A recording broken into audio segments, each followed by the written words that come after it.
कैसे हैं आप सभी लोग। एक बार फिर से वेलकम है आपको मेरे YouTube channel study with Yogesh में। आज आपकी ज्योग्राफी की जो इंडियन ज्योग्राफी का उसने पोर्शन दिया है उसका सिलेबस के हिसाब से देखा जाए तो अंतिम आज की आपकी वीडियो होगी। अब इसका ये मतलब नहीं कि अब कोई भूगोल की वीडियो ही नहीं आएगी, आपको 2 से 3 क्लास में अभी नहीं। मेरा एक मतलब प्लानिंग है कि आपको जैसे वीडियो की जो तैयारी कर रहे हैं उन लोगों को 1 नवंबर से, ठीक है, 15 नवंबर तक, इन 15 दिनों में मेरा क्या टारगेट रहेगा कि आपको ऐसी चीज़ें पढ़ाना जो आपके सिलेबस में नहीं है लेकिन बहुत इंपॉर्टेंट हैं, हमेशा से पेपरों में चीज़ें जो देखने को मिलती है। जैसे आपको एग्जांपल बताता हूँ, इंडियन पॉलिटी अगर आप लोग देखेंगे तो उसमें कई ऐसे चैप्टर हैं जो उसने सिलेबस में दिए ही नहीं है। जैसे राज्यपाल के बारे में कोई उसने जानकारी नहीं दी है, इसके अलावा जो राज्य का विधानमंडल, मुख्यमंत्री वगैरह, इसके बारे में जानकारी नहीं है। हाई कोर्ट के बारे में उसने सिलेबस में नहीं दिया, ये सब कुछ नहीं है। आपातकाल उसने नहीं दिया है सिलेबस में, ये कौन पढ़ाएगा। तो ये ऐसे पढ़ेंगे कि आपका 1 या 2 या 3 क्लासेस में आपका कंप्लीट हो जाए वो, मतलब क्योंकि वो मैं तेज पढ़ाऊंगा, 35 से 40 मिनट, 30 से 35 मिनट, 40 मिनट की जो वीडियो होगी रेगुलर उसमें बैक टू बैक पढ़ाऊंगा। क्वेश्चन फॉर्म पे ना लिखा के डायरेक्ट बता दूंगा कि इसका आंसर ये होगा, इसको ऐसे आप लोगों ने तैयार करना है, इसको ऐसे पूछेगा, तो आप लोग पूरा समझ जाएंगे उसको रफली नोट करके, ठीक है। और उसमें क्या क्या होगा, ज्योग्राफी, इंडियन ज्योग्राफी के कुछ ऐसे क्वेश्चन जो आपको नहीं आते होंगे, एनसीईआरटी में हैं और वो बहुत महत्वपूर्ण हैं। पॉलिटी जो मैंने कह रहा हूँ कि आपके सिलेबस में नहीं है। हिस्ट्री में खासकर मेडिवल हिस्ट्री के कई ऐसे पोर्शन होंगे मध्यकालीन भारत में जो आपको क्वेश्चन नहीं आते होंगे, मुगल वगैरह से लेके, वो वन लाइनर के हिसाब से देखेंगे हम, उसको जल्द से जल्दी करेंगे। और इकोनॉमी, ठीक है, इकोनॉमी यानी एनसीईआरटी के जो क्वेश्चन होंगे 15 दिनों में, मेरा आपसे भरोसा, आप याद रखना कि मैं आपको भरोसा दिलाता हूँ कि इन 15 क्लासेस में आपका इसका अधिकांश पोर्शन कवर कर दूंगा ताकि आपका जीएस का क्वेश्चन वहां गलत होने की संभावना बहुत कम रहे, ठीक है। अब देखिए, आप लोगों ने जितना पढ़ा है, आप लोगों को मैंने जो इंडियन ज्योग्राफी पढ़ाई, अगर आपने ये पढ़ा, इसके साथ या तो घटना चक्र जीएस पुनर्वलोकन, या ल्यूसेंट जो आपकी जीएस की बुक है उसके साथ ल्यूसेंट एमसीक्यू अगर आपने कर दिए तो आपके क्वेश्चन यहाँ से गलत नहीं होने वाले हैं, ठीक है। कल से हम विश्व भूगोल की क्लास देखेंगे और विश्व भूगोल में आपको मैं महाद्वीप में अगला महाद्वीप पहले कराऊंगा, क्योंकि ज़्यादा संभावना ये रहती है कि आपकी लोकेशन से, विश्व की झीलों से, विश्व के पर्वतों से, विश्व के प्रमुख ज्वालामुखी से, इनसे संबंधित क्वेश्चन आने की ज़्यादा संभावनाएं रहती हैं वनडे एग्जाम में। बाकी जो थ्योरेटिकल क्वेश्चन होते हैं जो बहुत टफ होते हैं, महाद्वीपीय विस्थापन के सिद्धांत, वैगनर का सिद्धांत, ये ज्वालामुखी निर्माण की प्रक्रियाएं, भूकंप कैसे आते हैं, ये सब चीज़ें वनडे एग्जाम में नहीं पूछता है। इसलिए मेरी कोशिश ये रहेगी आज मतलब आने वाले 6 से 7 क्लासेस में आपको पूरा विश्व की लोकेशन से मैं आपको अवगत करा दूँ ताकि आपकी चीज़ें ईजिली बन जाएँ। दूसरी चीज़, मैंने जो वर्ल्ड ज्योग्राफी की 2-3 क्लासेस कराई हैं, आप लोगों से एक रिक्वेस्ट है, बहुत से लोग इसमें ऐसे हैं जिन लोगों ने अभी वो वीडियो नहीं दी है, आपको मैं सिर्फ 1 ही दिन का टाइम दूंगा, एक से ज़्यादा नहीं दूंगा। वो वीडियो मैंने पहले बनाई है, आप लोग एक काम करना, एनसीईआरटी आधारित भूगोल लिखा होगा मैंने कहीं प्लेलिस्ट में, देखना वो लास्ट में दिखेगा आपको कहीं, उसमें मैंने विश्व भ्रमण वाली क्लासेस कराई होंगी। उसमें मैंने 3 महाद्वीप को कवर किया है, जिसमें अफ्रीका महाद्वीप है, ऑस्ट्रेलिया महाद्वीप का एक ही भाग है, वो एक ही से काम बन जाएगा, और दक्षिणी अमेरिका महाद्वीप है। इन 3 महाद्वीपों को आप लोगों से रिक्वेस्ट है कि कवर कर लेना, आज के दिन ही उसको कवर करना है। ध्यान से सुनना, प्लेलिस्ट में जाना, प्लेलिस्ट में आपको एनसीईआरटी आधारित भूगोल दिखेगा कहीं, वो फोल्डर का कुछ ऐसा ही नाम होगा, उसमें अलग अलग मतलब एक ही टाइप की थंबनेल बना रही होगी मैंने, उसी में देखना कोई ना कोई टॉपिक होगा उसमें विश्व भ्रमण करके, ठीक है। विश्व भ्रमण देखना, आप लोग उसको अच्छे से तैयार कर लेना। 3 महाद्वीप हैं, 3 महाद्वीप की 5 क्लासेज हैं, बहुत लेंथी क्लास नहीं होगी, उसको कवर कर लेना। उससे आगे को हम कल से देखेंगे। उसके बाद आपकी जो क्लासेज आएंगी जैसे ज्योग्राफी के साथ साथ, सबसे पहला मेरा टारगेट है कि आपका सिलेबस कंप्लीट हो जाए। कंप्यूटर की क्लास वीक में 2 दिन या 1 दिन आपकी आएगी ही आएगी। करंट अफेयर उत्तराखंड का मैं बहुत जल्दी करंट अफेयर की क्लास आपको देने जा रहा हूं, तो आज की क्लास हम लोग पहले शुरू करते हैं, ठीक है। आज आपके सिलेबस का अंतिम टॉपिक आपको ये देखने को मिलेगा, और इसमें क्या है कि 1 लाइनर ही पढ़ने, बहुत ज़्यादा डिटेल, बहुत ज़्यादा डेप्थ में पढ़ के कोई फायदा है नहीं इन टॉपिकों को। जिस हिसाब से आपका सिलेबस दिया हुआ है और जितने क्वेश्चन आते हैं उसके हिसाब से मैं बता रहा हूँ। सबसे पहले लिखो उद्योगों को प्रभावित करने वाले कारक, ठीक है। उद्योगों को प्रभावित करने वाले जो इंडस्ट्री होती हैं, कौन कौन से फैक्टर ऐसे होते हैं जो उसको इफेक्ट करते हैं, ठीक है। प्रभावित करने वाले कारक, इसका क्या मतलब है, कौन से ऐसे फैक्टर हैं जो किसी इंडस्ट्री को प्रभावित करते हैं कि वो इंडस्ट्री कहाँ लगेगी, कहाँ होगी या कहाँ नहीं होगी। देखिए, सबसे पहला बड़ा फैक्टर है कच्चा माल, यानी जो रॉ मटेरियल है उसको कितनी उसकी उपलब्धता है उस जगह पे, कितनी दूर से उसको लाया जा रहा है, ये इस पर डिपेंड करेगा, ठीक है। दूसरा श्रमिक यानी श्रम, यानी लेबर कितने हैं वहाँ पे, महंगे लेबर हैं, सस्ते लेबर हैं, श्रमिक की उपलब्धता कितनी है, वहीं उस जगह पे क्या लगेगा, उद्योग लगेगा। तीसरा परिवहन, परिवहन का मतलब अगर जहाँ पे उद्योग लगाया है वहाँ परिवहन की सुविधाएं कैसी हैं ताकि एक जगह से दूसरी जगह इस चीज़ों को लेकर जाया जा सके, ठीक है। इसके अलावा ऊर्जा साधन, ऊर्जा साधन मतलब एनर्जी कितनी है वहाँ पे, चाहे जल विद्युत एनर्जी हो या कोई और एनर्जी हो, तो ऊर्जा के साधन कितने हैं इस चीज़ पे भी ये डिपेंड करेगा। यानी आपका कच्चा माल, रॉ मटेरियल, लेबर, इसके अलावा ट्रांसपोर्ट सिस्टम और उसके अलावा ऊर्जा साधन और बाजार, अंतिम क्या आता मार्केट, क्या आपने जहाँ उद्योग लगाया है वहाँ सामान बिकने के लिए बाजार है कि नहीं है। तो कभी भी नोट करना, जो कोई उद्योग कहीं पे स्थापित होते हैं वो सब चीज़ें देखेंगे। जैसे आप लोगों ने देखा होगा वेस्ट बंगाल में जहां आपका पटसन यानी हुगली नदी के आसपास का जो पूरा इलाका है जूट के उत्पादन के लिए वो जाना जाता है, जूट इंडस्ट्री के लिए। वो इसलिए वहां पे है क्योंकि वहां हुगली नदी का पानी पर्याप्त है, वहां लेबर इजीली मिल जाते हैं। बिहार हो गया या पश्चिम बंगाल या उत्तर प्रदेश का जो पूर्वी उत्तर प्रदेश है, यहाँ से जो लेबर है कम सस्ते लेबर वहाँ ईजिली मिल जाते हैं। साथ ही साथ रॉ मटेरियल उस इलाके में जो मतलब पटसन वगैरह, जूट वगैरह का बहुत ज़्यादा क्या होता है, कच्चा माल पर्याप्त मात्रा में वहाँ पे मिलता है। परिवहन मार्केट वहाँ देख लेंगे आप, कोलकाता वगैरह की बाजार उसके लिए उपलब्ध है। और साथ ही साथ निर्यात यानी एक्सपोर्ट भी हम चीज़ों को ईजिली कर सकते हैं क्योंकि कोलकाता बंदरगाह वहाँ आपको देखने को मिलेगा। तो कई जगह एक जगह से दूसरी जगह चीज़ों को भेजा जा सकता है, ठीक है। ये उद्योगों को प्रभावित करने वाले प्रमुख कारक होते हैं। इसके अलावा एक और टर्मिनोलॉजी आपको सुनने को मिलेगी, समूहन बचत किसे कहते हैं, समूहन बचत।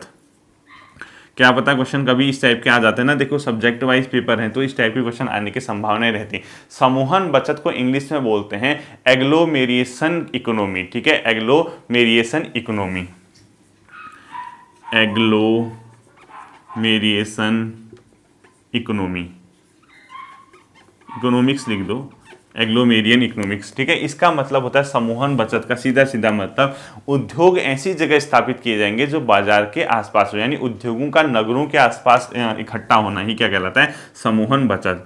उद्योगों का नगरों के आसपास, उद्योगों का नगरों के आसपास, नगरों के आसपास संकेंद्रण, यानी संकेंद्रण मतलब उसके आसपास टिक रहना या उसके आसपास आपको ज़्यादा मिलेंगे, इसी को बोलते हैं समूहन बचत। टर्मिनोलॉजी को आपको ध्यान रखना होगा, ठीक है। अब देखो सबसे पहला क्वेश्चन आप लोगों ने आज के फैक्ट के हिसाब से लिखना है, इसको मैं इरेज कर देता हूँ क्योंकि फैक्ट वाइज ही क्वेश्चन करेंगे। ये तो मैंने आपको समझाया कि कहाँ कहाँ उद्योग लग सकते हैं, क्या पता कभी क्वेश्चन पूछ दे कि इनमें से कौन से कारक उद्योग को प्रभावित करते हैं और आंसर आप उपयुक्त सभी कर दें तो वो क्वेश्चन तब काम आता है, ठीक है। पहला क्वेश्चन आपने लिखना है, भारत में पटसन उद्योग का सर्वाधिक भाग कहाँ पाया जाता है, पटसन यानी जूट वगैरह, ठीक है। भारत में पटसन उद्योग का सर्वाधिक भाग, पटसन उद्योग का सर्वाधिक भाग किस हिस्से में पाया जाता है, वेस्ट बंगाल। सर्वाधिक भाग जो पाया जाता है ये पाया जाता है वेस्ट बंगाल यानी पश्चिम बंगाल में, और कहाँ, हुगली नदी के आसपास, हुगली नदी के जो इलाके हैं यहाँ पाया जाता है। ये इलाका बहुत ज़्यादा फेमस है पटसन या जूट के लिए। और इसमें क्या हो गया था, जब भारत के विभाजन से पहले ये इलाका बहुत प्रसिद्ध था। हालांकि जब भारत का विभाजन हुआ तो भारत का सबसे बड़ा जो मतलब एक प्रकार से परेशानी हुई या नुकसान हुआ इसी उद्योग के कारण हुआ, क्योंकि मैक्सिमम पोर्शन कहाँ चला गया, बांग्लादेश में चला गया। क्योंकि पहले तो पूरा संयुक्त था, एक था। जब भारत का विभाजन हुआ, भारत से पाकिस्तान कटा, पाकिस्तान का एक हिस्सा बांग्लादेश कहलाता था, पूर्वी उसको पाकिस्तान बोलते थे, तो आधा हिस्सा वहां चला गया, तो उससे भारत को क्या हुआ, नुकसान हुआ, ठीक है। तो पहला क्वेश्चन आपको ये याद रखना है। नेक्स्ट क्वेश्चन आपको क्या लिखना है, पटसन व पटसन निर्मित सामान का सबसे बड़ा उत्पादक भारत विश्व में कौन है, भारत। पटसन व पटसन निर्मित उत्पाद, प्रोडक्ट, पटसन निर्मित उत्पाद का सबसे बड़ा उत्पादक,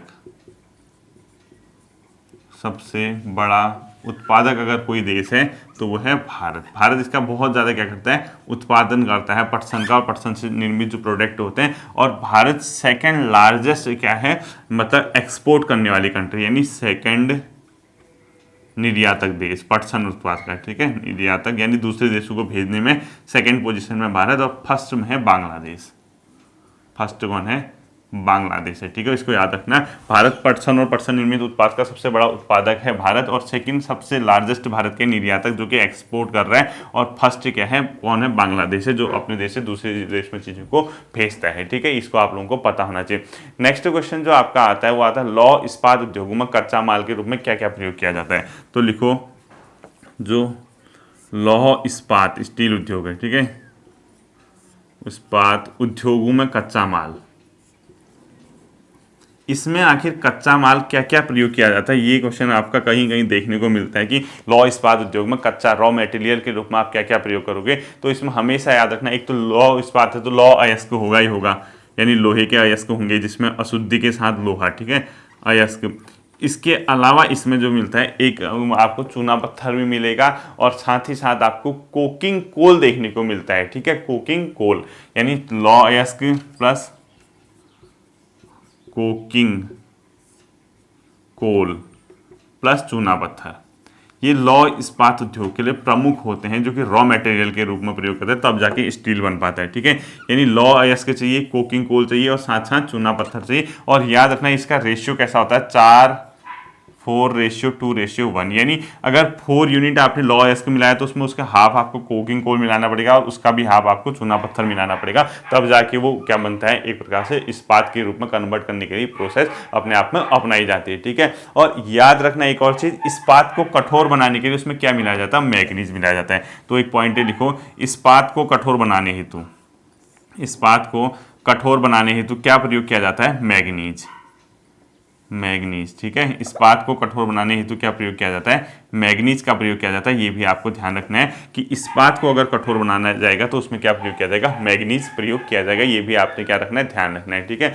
अब इसी प्रकार से जैसे आपको लौह इस्पात उद्योग आया, ऐसे ही एक क्वेश्चन आपका पेपर में पूछा जाता है कि सीमेंट उद्योग में कच्चे माल के रूप में, यानी रॉ मटेरियल के रूप में क्या प्रयोग किया जाता है।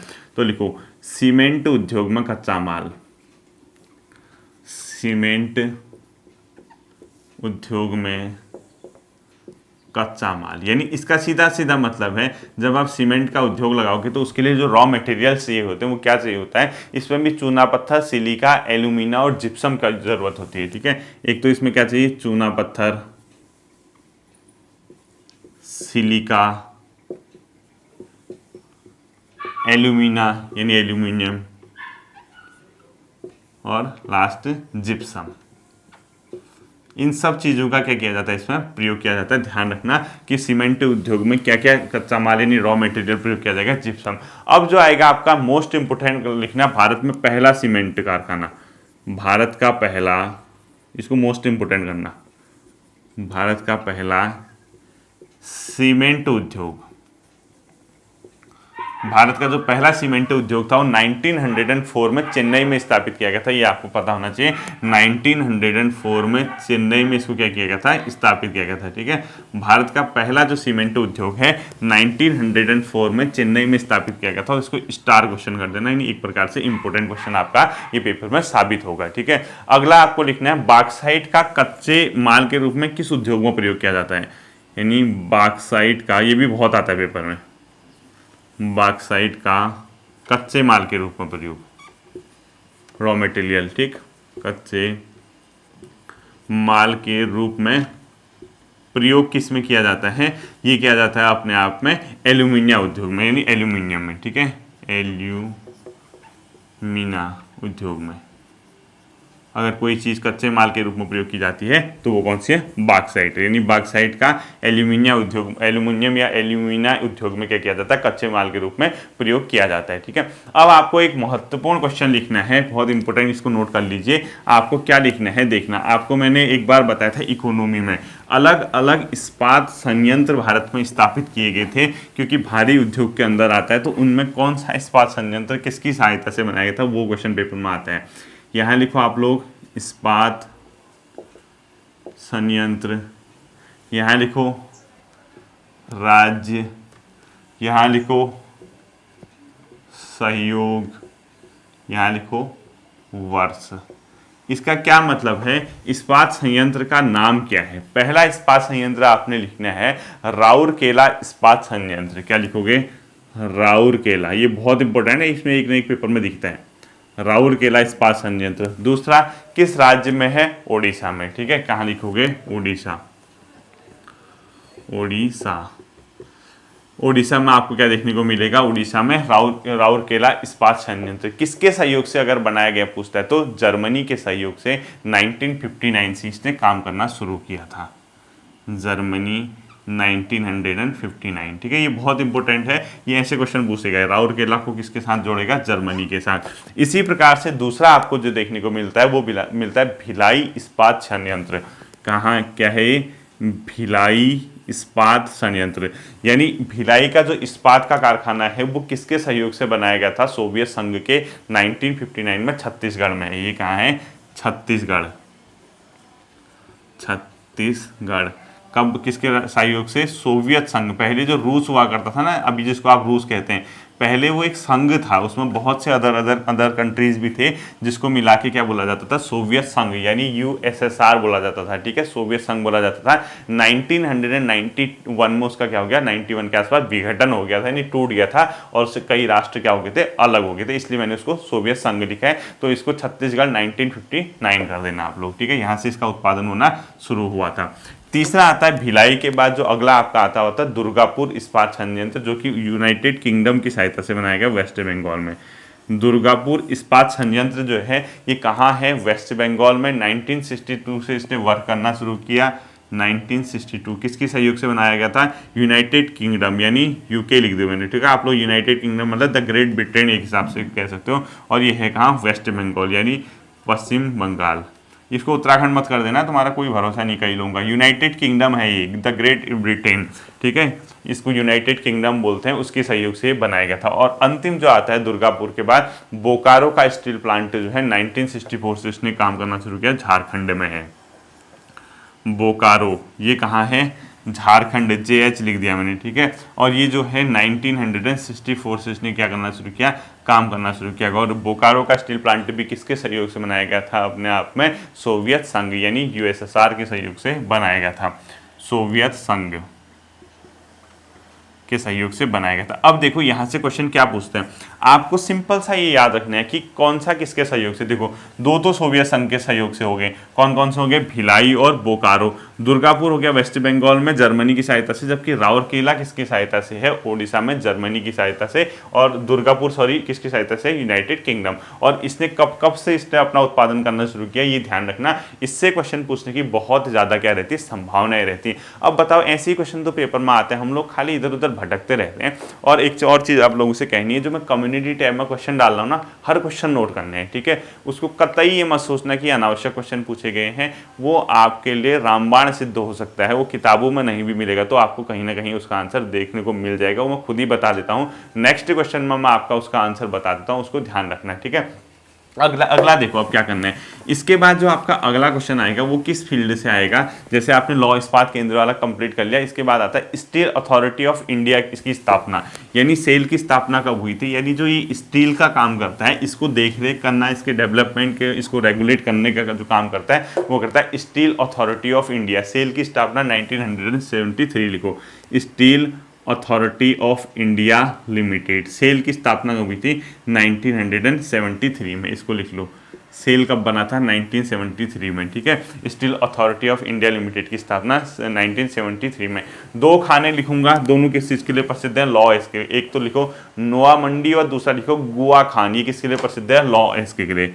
नोआ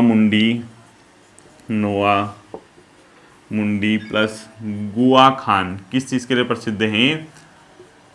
लौ अयस्क के लिए, यानी लोहे की क्या खान है। ठीक है, लौ अयस्क के लिए अपने आप में जानी जाती है। नोआ मुंडी व गुआ की खानें लौ अयस्क के लिए प्रसिद्ध हैं। ठीक है, अगला आपको लिखना है भारत का पहला पत्तन आधारित संयंत्र, यानी पोर्ट बेस्ड।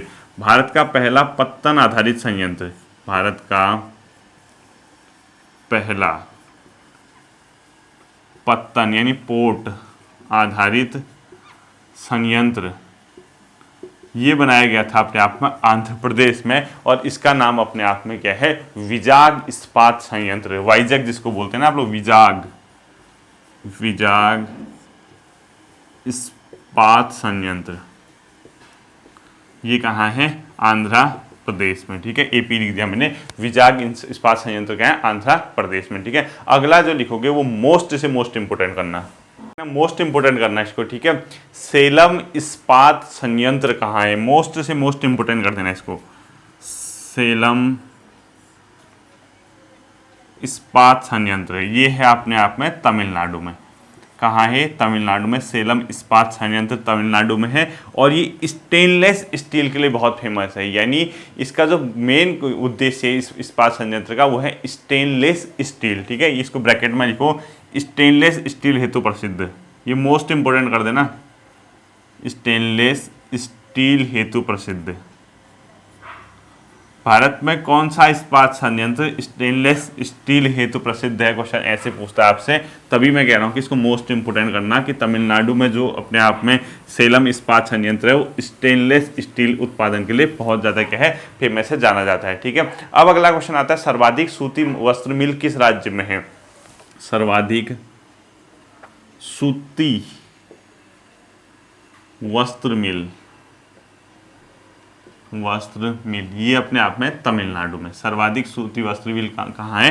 तमिलनाडु में। और सबसे फेमस जो है अपने आप में इसका कोयम्बटूर है, ठीक है। और इसमें क्या जाना जाता है? कच्चे माल के रूप में कपास का इसमें प्रयोग किया जाता है। तो सूती वस्त्र में कच्चा माल क्या होगा? कपास, कॉटन। कच्चा माल है कपास। और ये जो तमिलनाडु में सूती वस्त्र मिल है इसका कोयम्बटूर फेमस है, लिख दो ब्रैकेट में, कोयम्बटूर फेमस है, ठीक है। इसका कोयम्बटूर क्या है? इसमें फेमस है, सूती वस्त्र मिल में कोयम्बटूर बहुत ज़्यादा क्या है? फेमस है, ठीक है। अगला लिखना है आपको, इसी में कानपुर सूती वस्त्र का सबसे बड़ा केंद्र है, ये भी याद रखना है, ठीक है। नोट करके लिख दो, कानपुर सूती वस्त्र का सबसे बड़ा केंद्र, सूती वस्त्र का सबसे बड़ा केंद्र, सबसे बड़ा केंद्र है, ठीक है। कानपुर सूती वस्त्र का सबसे बड़ा क्या है? केंद्र है, ये भी ध्यान रखना। इसी में मोस्ट इंपोर्टेंट क्वेश्चन लिखना, पहली आधुनिक सफल सूती मिल कब स्थापित की गई थी? इसको मोस्ट इंपोर्टेंट करना। पहली आधुनिक मॉडर्न सफल सूती मिल कब स्थापित की गई थी? 1854 में। कहाँ स्थापित की गई थी? मुंबई में। इसको मोस्ट से मोस्ट इंपोर्टेंट कर देना इस वाले क्वेश्चन को। पहली आधुनिक सूती वस्त्र मिल मुंबई में सबसे पहले स्थापित 1854 में। सर्वाधिक चीनी मिल भी कहाँ है? महाराष्ट्र राज्य में। ये क्वेश्चन भी आता है, यूपी मत करके आना। सर्वाधिक चीनी मिल किस राज्य में है? महाराष्ट्र में। एमएच कर दिया, ठीक है। महाराष्ट्र में सर्वाधिक चीनी की क्या है? मिल है। इसको भी आप लोगों ने क्या रखना है? ध्यान रखना है, ठीक है। अगला जो आएगा उसको और भी इंपोर्टेंट कर दो, शायद अभी तक के सबसे ज़्यादा इंपोर्टेंट क्वेश्चनों में से एक होगा। पहली जूट मिल की स्थापना कब और कहाँ की गई थी? 1855 में वेस्ट बंगाल में सिरसा या रिसरा एक जगह पड़ती, वहाँ इसकी स्थापना की गई थी, ठीक है। पहली जूट मिल लिखो, ये सीमेंट उद्योग, जूट उद्योग, ऊनी वस्त्र उद्योग, ये क्वेश्चन आते हैं। पहली जूट मिल ये स्थापित की गई थी 1855 में। और ये कौन सी जगह की गई थी? वेस्ट बंगाल का एक रिसरा नामक जगह है। रिसरा या सिसरा? रिसरा, इसको सिसरा कर, रिसरा ही है शायद, ठीक है। यार रिसरा या सिसरा में से कंफ्यूज हो रहा है मुझे, शायद रिसरा ही है, ठीक है। रिसरा वेस्ट बंगाल में, शायद सिसरा तो नहीं होगा, रिसरा ही है। और ये बहुत फेमस है। 1855 में पहली भारत में जूट मिल की स्थापना की गई थी। रिसरा वेस्ट बंगाल में बहुत ज़्यादा क्या है? फेमस है। और वेस्ट बंगाल में ही सर्वाधिक क्या होता है? जूट। तो ये मैंने आपको बताया भी था, सर्वाधिक जूट कहाँ होता है भारत में? सर्वाधिक जूट का उत्पादन होता है वेस्ट बंगाल में, यानी पश्चिम बंगाल में सर्वाधिक जूट का क्या होता है? उत्पादन। ये क्वेश्चन भी पूछे जाते हैं। अब देखो इंडस्ट्रियल इलाके होते हैं, यानी जैसे आपका महाराष्ट्र, चेन्नई, बेंगलोर इंडस्ट्रियल इलाका होगा। पूरा क्या करते हैं ना ये लोग, जैसे सपोज ये एनसीआर है, जैसे नोएडा है, गुड़गांव, ये पूरा एक इंडस्ट्रियल इलाका होगा। यहाँ पर्टिकुलर चीज़ उसका क्या होगा? यहाँ फेमस हो गया उसी चीज़ के लिए। जैसे बेंगलोर का इलाका है, ये किसी पर्टिकुलर चीज़ के लिए पूरा इलाका फेमस होगा। ऐसे ही गुजरात का इलाका है, ये किसी फेमस चीज़ के लिए। मुंबई का किसी इलाका फेमस चीज़ के लिए। तो ऐसे ही गुजरात, ये इंडस्ट्रियल एरिया कहते हैं इसको, ठीक है। तो गुजरात का जो औद्योगिक क्षेत्र है, यानी गुजरात इंडस्ट्रियल एरिया, कौन से उद्योगों के लिए वो फेमस? अगर आपसे पूछता है तो याद रखना वो पेट्रो रसायन, यानी पेट्रोलियम उत्पाद और रासायनिक उत्पाद के लिए जाना जाता है गुजरात औद्योगिक क्षेत्र।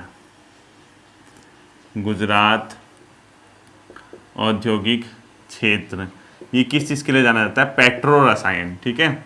इंडस्ट्रियल एरिया जो जाना जाता है पेट्रो रसायन के लिए क्या है? फेमस है, गुजरात वाला। इसी प्रकार से एक अपने आप में आता है छोटा नागपुर क्षेत्र। छोटा नागपुर क्षेत्र झारखंड वाला इलाका, ठीक है, जहाँ छोटा नागपुर का पठार है।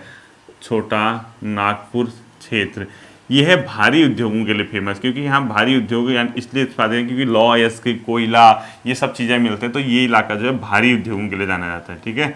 भारी उद्योग कौन से उद्योग होते हैं? जो दूसरे उद्योगों के लिए हेल्पिंग चीज़ें बनाते हैं, जैसे मशीनरी उत्पादन है, जैसे बड़े बड़े आपने मशीन बनाई, ठीक है, इस्पात बनाया, तो वो दूसरे उद्योगों को हेल्प करेंगे ना उत्पादन में, ऐसे उद्योग भारी उद्योगों के अंदर आते हैं। तो छोटा नागपुर क्षेत्र भारी उद्योगों के लिए क्या है? प्रसिद्ध है। इसी प्रकार से जो बेंगलोर सिटी है, जिसको भारत की सिलिकन सिटी भी कहते हैं, बेंगलोर, ये किस चीज़ के लिए जानी जाती है अपने आप में? ये सब इलेक्ट्रॉनिक चीज़ों के लिए फेमस है, यानी भारी अभियांत्रिक उद्योग, यानी एक प्रकार की इंजीनियरिंग उद्योग जिसको कहते हैं, भारी अभियांत्रिकी उद्योग, भारी अभियांत्रिक उद्योग, ठीक है। अभियांत्रिक उद्योग जैसे इसमें अलग अलग वायुयान के पार्ट आपको मिलेंगे यहाँ देखने को इस वाले इलाके में, साथ ही साथ मशीनी उपकरण यहाँ देखने को मिलेंगे, टेलीफोन के उपकरण यहाँ देखने को मिलेंगे, यानी इंजीनियरिंग वाली जो उद्योग होते हैं उस चीज़ के लिए बेंगलोर सिटी जानी जाती है। इसको भारत का सिलिकन सिटी भी कहते हैं, ठीक है। सिलिकन वैली ऑफ इंडिया अगर किसी शहर को कहा जाता है, सिलिकन घाटी अगर किसी शहर को कहा जाता है भारत में, तो वो है बेंगलोर, ठीक है। सिलिकन सिटी ऑफ इंडिया भी कर देना इसके ब्रैकेट में। इसी प्रकार से जलयान निर्माण उद्योग का नाम सुना होगा, भारत में कब से प्रसिद्ध हुआ वो? 1941 से। जलयान निर्माण उद्योग, जलयान निर्माण उद्योग। जो इकोनॉमी के टॉपिक बचे हैं उसका टेंशन मत लेना है, ठीक है, उसको मैं जल्दी से करा देता हूँ। एक बार मेरा टारगेट है कि सितंबर लास्ट तक या अक्टूबर स्टार्टिंग तक वर्ल्ड ज्योग्राफी यानी ज्योग्राफी से निपटान हो जाए, यानी इसको हम देखने की ज़रूरत ना पड़े, घर पे ही रिवाइज करने की ज़रूरत पड़े। तो उसके बाद क्या बचता है? कुछ चीज़ें, जैसे कुछ लोग कहते हैं सर मध्यकालीन भारत के वन लाइनर करा दो, उसको करा दूंगा। एंशियंट हिस्ट्री मॉडर्न जो हम लोग एंशियंट पढ़ लेते उसमें मैंने मौर्य काल का पहला पार्ट कराया था, उसको मैं जल्दी से कवर करा दूंगा। टोटल मिला के 8 से 10 क्लासेस दोनों की लगेंगी, यानी मॉडर्न मेडिवल हिस्ट्री और एंशियंट हिस्ट्री की 10 क्लासेस वो मान के चलिए। तो आपका लगभग 15 अक्टूबर तक आपका वो 15 से 20 अक्टूबर तक हिस्ट्री वाला पोर्शन भी कंप्लीट हो जाएगा। और यहाँ हम लोग क्या कर रहे हैं? ज्योग्राफी कंप्लीट कर चुके हैं, पॉलिटी सिलेबस वाइज हो चुका है, इकोनॉमी के 2 या 3 टॉपिक बचे हैं, वर्ल्ड हिस्ट्री कवर हो चुका है, हिंदी हम लोग ने मैक्सिमम कवर कर लिया, उत्तराखंड मैक्सिमम कवर कर लिए। इतना एक ओर से हो रहा है तो घर पे आपने भी कुछ किया होगा, दोनों का अच्छा कॉम्बिनेशन बनेगा हम लोगों का। जलयान निर्माण उद्योग अगर भारत में पूछता है तो 1900 क्या होगा 41 से, और 1941 में विशाखापत्तनम में पहली बार इसको स्थापित किया गया था, ठीक है। 1941 विशाखापत्तनम में, ठीक है। ये कहाँ किया गया था? विशाखापत्तनम में जलयान निर्माण उद्योग, ये भी आपको ध्यान रखना होगा, ठीक है। भारत का सबसे पुराना व बड़ा संगठित उद्योग कौन सा है? सूती वस्त्र उद्योग, ठीक है। अगला क्वेश्चन लिखो, भारत का सबसे बड़ा व संगठित, भारत का सबसे पुराना, ओल्डेस्ट है, ठीक है, वो बड़ा, वह संगठित, मतलब संगठित उद्योग अगर कोई है तो वह है सूती वस्त्र उद्योग, सूती उद्योग।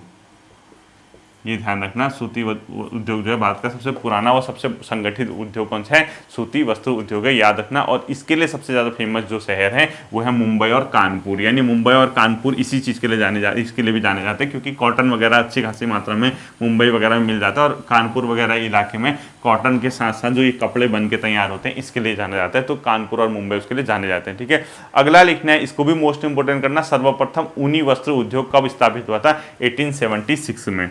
इसको भी इंपोर्टेंट करना है, एक नई क्वेश्चन दिखेगा आपको इस टाइप का। सर्वप्रथम ऊनी वस्त्र उद्योग 1876 में स्थापित किया गया था कानपुर में,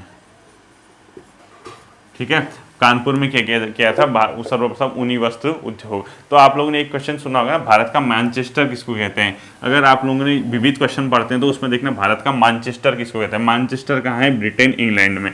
वहाँ किस चीज़ का उत्पादन होता है? कॉटन वगैरह। इसका मतलब वो बहुत बड़ा केंद्र माना जाता था जब भारत उसका गुलाम था, किसका? ब्रिटेन का। तो उससे कंपेरिजन करके भारत का एक शहर को मैनचेस्टर कहते थे। उसका मुझे कॉमेंट सेक्शन में बता देना कि भारत का मैनचेस्टर किस शहर को कहा जाता है, ध्यान रख के बताना है, ठीक है। तो सबसे पहला ऊनी वस्त्र उद्योग 1876 में कानपुर में स्थापित हुआ था। और इसके बाद जो क्वेश्चन आता, पंजाब का धारीवाल किस उद्योग के लिए प्रसिद्ध है? ऊनी वस्त्र उद्योग के लिए। बहुत फेमस क्वेश्चन, पंजाब का धारीवाल पंजाब का धारीवाल किस उद्योग के लिए प्रसिद्ध है? ऊनी वस्त्र उद्योग।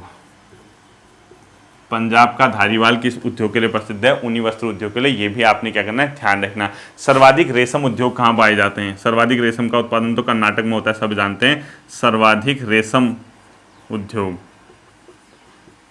और सर्वाधिक रेशम कर्नाटक ले देना है, ठीक है। सर्वाधिक रेशम इसके ब्रैकेट में कर्नाटक भी कर दो। सर्वाधिक रेशम का उत्पादन कर्नाटक में होता है। और उद्योग कहाँ पाए जाते हैं सर्वाधिक? कर्नाटक में, वेस्ट बंगाल में और JNK यानी श्रीनगर।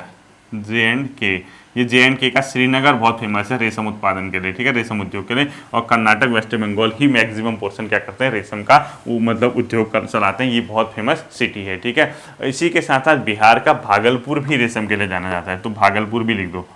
भागलपुर ये कहाँ पड़ता है? बिहार। ये भी किस चीज़ के लिए फेमस है? रेशम उद्योग के लिए जाना जाता है, ठीक है, ये क्वेश्चन। और लास्ट के 2 क्वेश्चन आएंगे। पहला लिखो, नई तकनीकी से इस्पात का प्रथम उत्पादन कुल्टी में हुआ था। कुल्टी वेस्ट बंगाल में पड़ता है। नई तकनीकी से इस्पात का प्रथम उत्पादन कहाँ हुआ था? कुल्टी में। प्रथम उत्पादन कहाँ हुआ था? कुल्टी। और कुल्टी कहाँ पड़ता है? वेस्ट बंगाल में पड़ता है। एक आपको ये याद रखना है, कुल्टी कहाँ पड़ता है? वेस्ट बंगाल में। दूसरा, भारतीय लौह एवं इस्पात कंपनी की स्थापना। भारतीय लौह एवं इस्पात कंपनी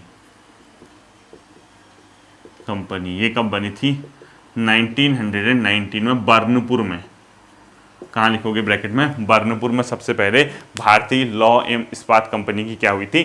स्थापना हुई थी, ठीक है। तो ये हैं आपके उद्योग से संबंधित कुछ महत्वपूर्ण प्रश्न। अब ध्यान से देखना, जैसे ही आज इंडियन ज्योग्राफी की क्लास ख़त्म होती है, अब आपको 2 से 3 क्लासेस, अभी नहीं, जो मैंने 1 नवंबर से 15 नवंबर तक का बीच का टाइम रखा है, उसमें मैं आपको ऐसे ऐसे क्वेश्चन कराऊंगा जो आपको सिलेबस में नहीं मिलेंगे, लेकिन वो पेपरों में आते हैं। अब क्या कर सकते हो बताओ? ऐसे ऐसी चीज़ें हैं, आपको भारत की कोई जनजाति पूछ दे, अब तो कहोगे सिलेबस में ही नहीं है, लेकिन सिलेबस में नहीं है तो इसका ये मतलब नहीं है कि हम उसको टच ही ना करें। GS का तो यही सीन होता है, GS के साथ यही मतलब सबसे बड़ा पंगा है, जो सिलेबस में नहीं है वो भी पेपर में चीज़ें आ जाती हैं, तो आपको वो देखना है। अब क्या करना है, आज से भारत के भूगोल की क्लास को आपको 5 दिनों के अंदर मेरी वीडियो प्लस लूसेंट कंप्लीट करके, यानी इस संडे की नाइट तक, आने वाले संडे की मिडनाइट तक आपको भारत का भूगोल मेरी वीडियो प्लस लूसेंट GS या लूसेंट ऑब्जेक्टिव के साथ घटना चक्र है तो सही है, या घटना चक्र पढ़ लो साथ में, या लूसेंट ऑब्जेक्टिव के साथ लूसेंट GS पढ़ लो। इतना पोर्शन आने वाले संडे तक कंप्लीट करके पैक कर देना है, यानी उसको फिलहाल नहीं पढ़ना है और चीज़ों को इतनी बारीकी से समझना है कि क्वेश्चन गलत ना हो, ठीक है। भारत का भूगोल आपका तैयार हो जाएगा। पॉलिटी आप तैयार करके बैठ चुके होंगे, जितना मैंने कराया है आप लोगों को। मॉडर्न हिस्ट्री के क्वेश्चन आपने तैयार कर दिए। इकोनॉमी मैंने जो आपको जितना कराई वो आपने कंप्लीट कर दिया होगा। अब बचता है कोई ऐसा पोर्शन जहां आपको क्वेश्चन आते हैं लेकिन आपको कम आती है।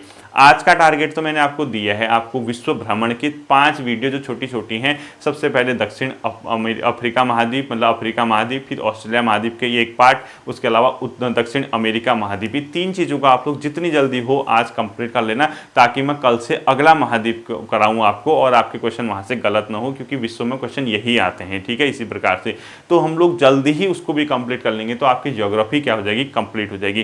कंप्यूटर की क्लास आपको इस हफ्ते देखने को मिलेगी। कंप्यूटर को हम फिर आगे को खिसकाएंगे। उसके बाद बहुत जल्दी आपको मैं कुछ क्लासेस रीजनिंग के और करंट अफेयर के आपके लिए लेके आऊँगा। तब तक आप इसको पढ़िए, मेहनत कीजिए और सकारात्मक ऊर्जा के साथ अपने टोटल क्या लगाइए, उसमें अपना पोटेंशियल इसकी ओर, पढ़ाई की ओर लगाइए और एग्जाम क्रैक करने के लिए आप खूब मेहनत कीजिए। मेरी शुभकामनाएं आपके साथ है। फिर मिलता हूँ आपके साथ अगले सेशन में। अपना ध्यान रखिए। Thank you.